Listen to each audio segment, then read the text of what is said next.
When my Berkeley letter arrived, my mom opened it first. She told me I'd been rejected, and threw the letter away. 2 weeks later I found it in the trash. And the first word on the page was congratulations. I came home from my part-time job at the library to find my mother sitting at the kitchen table with a strange expression on her face, somewhere between sympathetic and satisfied. In front of her was an opened envelope with the Berkeley logo visible in the corner, the acceptance letter I'd been desperately waiting for spread out on the table. Before I could even process that she'd opened my mail without permission, she looked up at me with tears in her eyes and said the words that would derail my entire senior year, "I'm so sorry, honey. You didn't get in." I felt the ground shift beneath me as grief and shock crashed over me, never imagining that my own mother was lying, that the letter actually said I'd been accepted, and that she'd hidden this truth to manipulate me into staying close to home instead of pursuing my dream. My name is Ava Martinez, and I'd spent my entire high school career working toward one goal, getting into UC Berkeley. It wasn't just about the prestige or the academics, though those were important. Berkeley represented freedom, independence, and the chance to study environmental science at one of the best programs in the country. It was also 500 miles away from my hometown of San Luis Obispo, which meant distance from my mother's increasingly controlling behavior. My mother, Patricia, had always been overprotective, but after my father died when I was 14, her need to control every aspect of my life intensified dramatically. She needed to know where I was every moment, who I was with, what I was doing. She'd installed tracking apps on my phone, demanded passwords to all my social media accounts, and would call my friends' parents to verify my whereabouts. As I got older and naturally wanted more independence, our conflicts became more frequent and more intense. College represented my escape route. I'd worked incredibly hard throughout high school, maintaining a 4.3 GPA while juggling AP classes, leading the environmental club, volunteering at the Marine Mammal Center, and working part-time to save money for school expenses. I'd applied to several UCs and a few private schools, but Berkeley was my dream, the place I'd visited on a campus tour sophomore year and immediately felt like I belonged. My mother had different ideas about college. She wanted me to attend Cal Poly, the local university in our town, or maybe UC Santa Barbara, which was close enough that I could come home on weekends. She'd made her preferences very clear throughout the application process, but I'd submitted my Berkeley application anyway, believing that my education and future were ultimately my decisions to make. The day I came home to find her sitting with that opened envelope, I'd been working an afternoon shift at the library, shelving books and helping patrons find research materials. I was tired but in good spirits because I knew acceptance letters were arriving and I'd been hopeful. Seeing my mother at the table with the Berkeley envelope immediately sent my heart racing. "Mom, that's my letter," I said, reaching for it. "You opened my mail?" She pulled it back slightly, her eyes welling with tears. I couldn't help myself when I saw it was from Berkeley. "I know how much you wanted this, and I wanted to be able to celebrate with you when you got home." Her voice caught. "But honey, I'm so sorry. They didn't accept you. It's a rejection letter." The words hit me like a physical blow. I'd been so confident, my counselor had told me I was a strong candidate, my test scores and GPA were well above their averages, my essays had been polished and personal. How could I not have gotten in? I reached for the letter, wanting to read it myself, but my mother folded it up quickly and tucked it back in the envelope. "You don't need to torture yourself reading it," she said, standing up and moving toward the trash can. "These rejection letters are all the same template anyway. Let's just move forward." Something in her eagerness to throw away the letter struck me as odd, but I was too devastated to think clearly. I watched her drop the envelope in the trash and felt my dreams disappearing with it. My mother came over and hugged me, making soothing sounds while I tried not to cry. "It's going to be okay," she said. "You have other options. Cal Poly is an excellent school, and you'd be able to live at home and save money. Or if you really want to go away, Santa Barbara isn't too far. You have choices." Over the next few days, I processed what I thought was my rejection from Berkeley by throwing myself into my other college applications and acceptances. I'd been accepted to Cal Poly, UC Santa Barbara, and UC Davis. My mother pushed hard for Cal Poly, talking constantly about how much money we'd save on room and board, how I could keep my library job, how she'd be there to support me through the difficult transition to college. I was leaning towards Santa Barbara or Davis, wanting at least some distance from home, but I was depressed about Berkeley and not thinking as clearly as I normally would.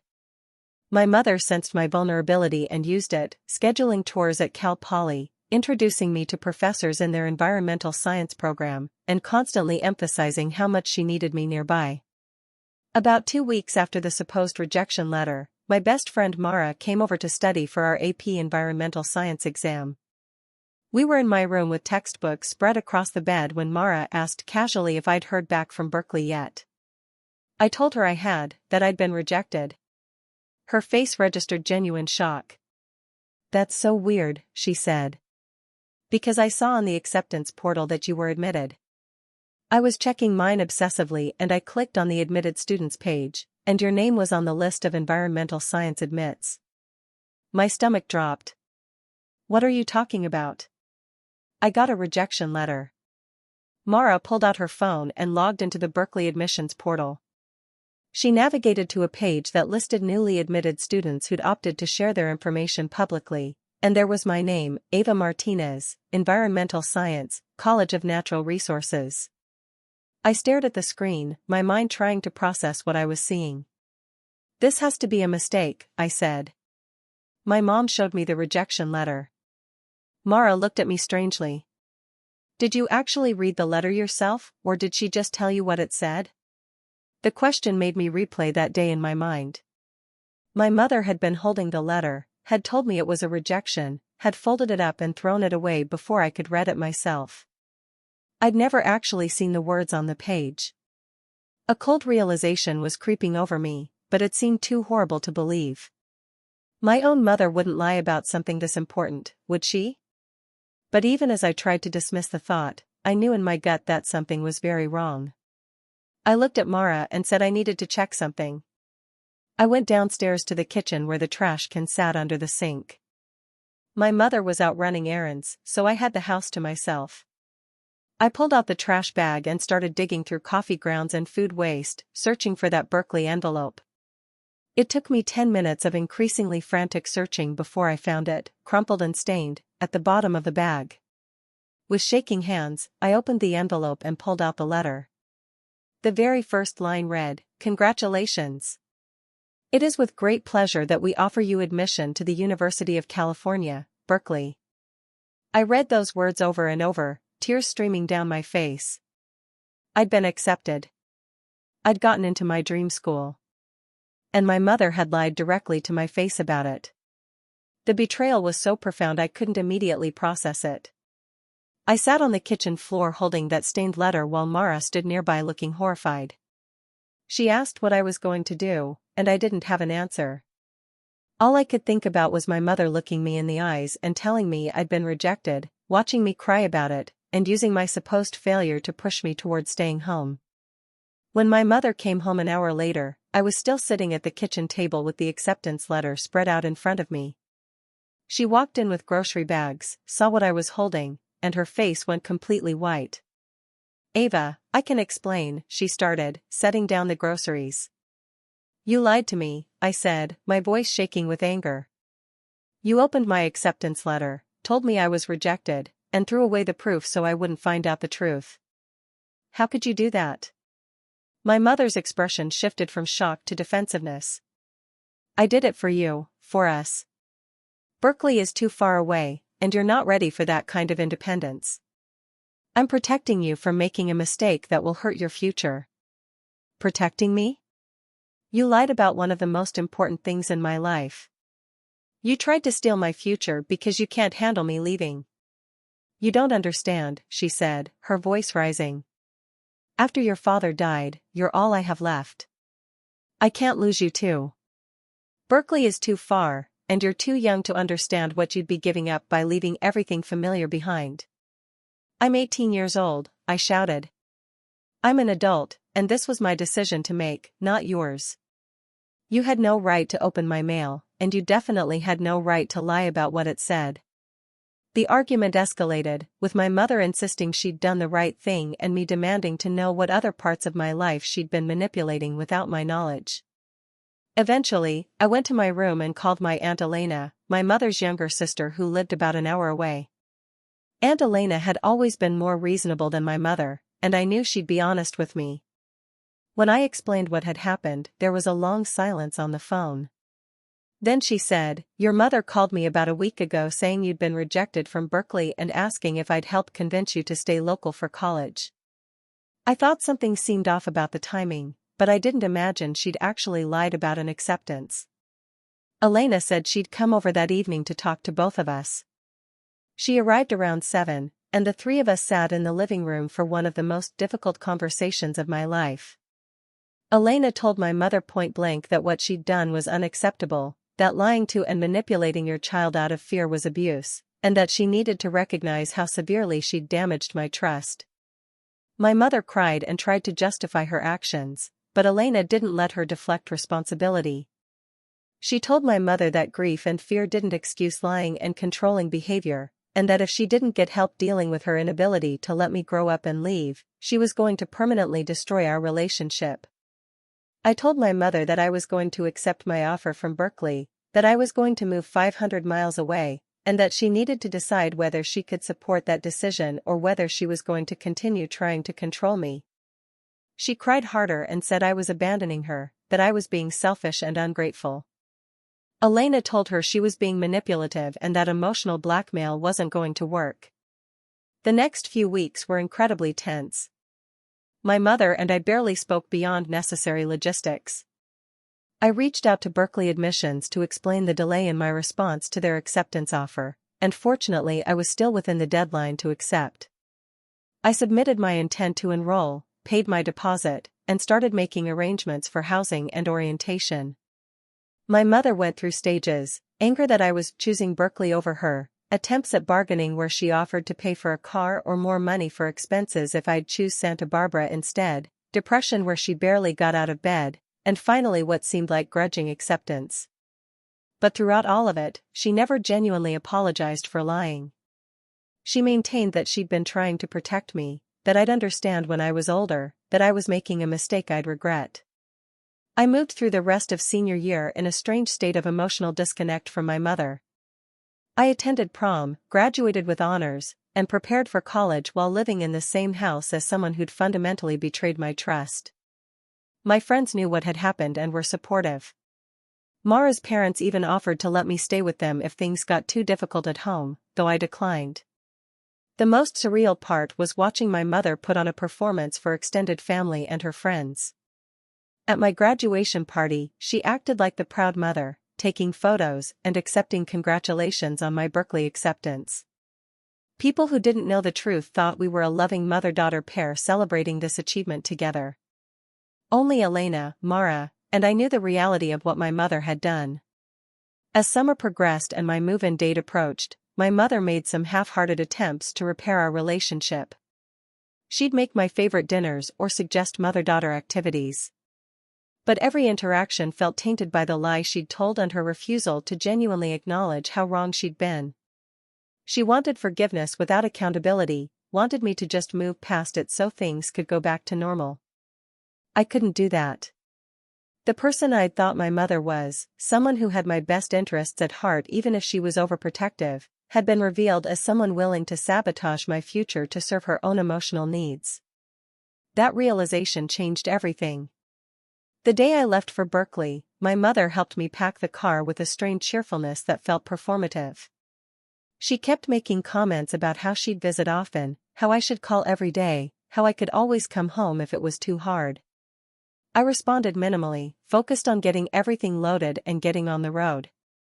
When it was time to say goodbye, my mother hugged me and cried, saying she loved me and would miss me so much. I hugged her back stiffly and said I'd talk to her soon. I didn't say I loved her back, couldn't make myself say the words when I was still so angry and hurt. I got in my car and drove away, watching her standing in the driveway getting smaller in my rearview mirror. Berkeley was everything I'd hoped it would be. The campus was beautiful, my classes were challenging and engaging, and I met people from all over the world with diverse perspectives and experiences. I joined the environmental club, got involved in research with a professor studying climate change impacts on coastal ecosystems, and started to build the life I'd dreamed about. My mother called constantly at first, multiple times a day, wanting updates on everything I was doing. I started letting most of her calls go to voicemail, responding with brief texts instead. When I did talk to her, she'd cry about how much she missed me and how hard it was having an empty house. I felt guilty but also resentful, knowing that her loneliness was partially her own fault for trying to prevent me from leaving in the first place. About 2 months into my freshman year, my Aunt Elena called to check on me. She asked how I was doing and whether I'd talked to my mother recently. I admitted I'd been avoiding her calls because the conversations were always draining and guilt-inducing. Elena sighed and said she'd been worried about that. She told me my mother was struggling significantly with my absence, that she'd been isolating herself and seemed depressed. I felt torn between compassion for my mother's pain and anger that she'd created this situation through her own choices. Elena said she'd encouraged my mother to see a therapist, which she'd finally agreed to do. The therapist had apparently helped my mother start recognizing her controlling behavior and the impact it had on our relationship, but she still had a lot of work to do. Elena asked if I'd be willing to have a mediated conversation with my mother during Thanksgiving break, with her present to help keep things productive. I was hesitant but agreed. When Thanksgiving came and I drove home for the first time, the conversation happened at Elena's house rather than my mother's. With Elena mediating, my mother finally gave me something resembling a genuine apology. She admitted that lying about the Berkeley acceptance had been wrong, that she'd let her fear and grief control her actions, and that she'd damaged our relationship in ways she was only starting to understand. She said her therapist had helped her see that her controlling behavior was about her own anxiety, not about actual concern for my well-being. I appreciated the apology but told her honestly that rebuilding trust would take time. I said I needed her to respect my independence, to stop calling multiple times a day, to accept that I had a life at Berkeley that didn't include her in every detail. She agreed, though I could see how hard it was for her to hear. Over the next few years, my relationship with my mother slowly improved. She continued therapy and made genuine efforts to change her behavior. She learned to ask about my life without demanding to know everything. She visited Berkeley a few times but respected boundaries about frequency and duration. She started developing her own interests and social connections instead of making me her entire world. By the time I graduated from Berkeley with honors and a job offer at an environmental nonprofit in the Bay Area, my mother and I had rebuilt a relationship that, while different from what it had been, was healthier and more honest. She attended my graduation and told me she was proud of me, and this time I believed she meant it. But I never forgot what she'd done. The acceptance letter she'd lied about remained a defining moment in our relationship, a reminder of how badly things can go wrong when fear and control override respect and trust. I kept the stained letter I'd pulled from the trash, stored in a folder with other important documents, as evidence of both what I'd overcome and what I'd learned. My mother opened my college acceptance letter before me and lied about what it said, trying to manipulate me into staying close to home instead of pursuing my dream. The betrayal fundamentally changed how I viewed her and our relationship.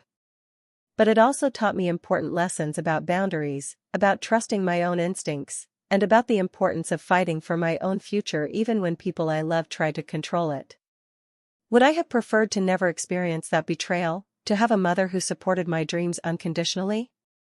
Absolutely. But would I change the outcome? Would I have stayed local rather than going to Berkeley? Never. The independence and education I gained were worth fighting for, even when that fight was against my own mother's fears and manipulations. Looking back now, 7 years after that day I found the crumpled acceptance letter in the trash, I can see the situation with more nuance and compassion. My mother's actions came from a place of profound loss and fear, from grief she hadn't properly processed after my father's death. That doesn't excuse the lie or the manipulation, but it helps me understand the desperation that drove her to do something so harmful.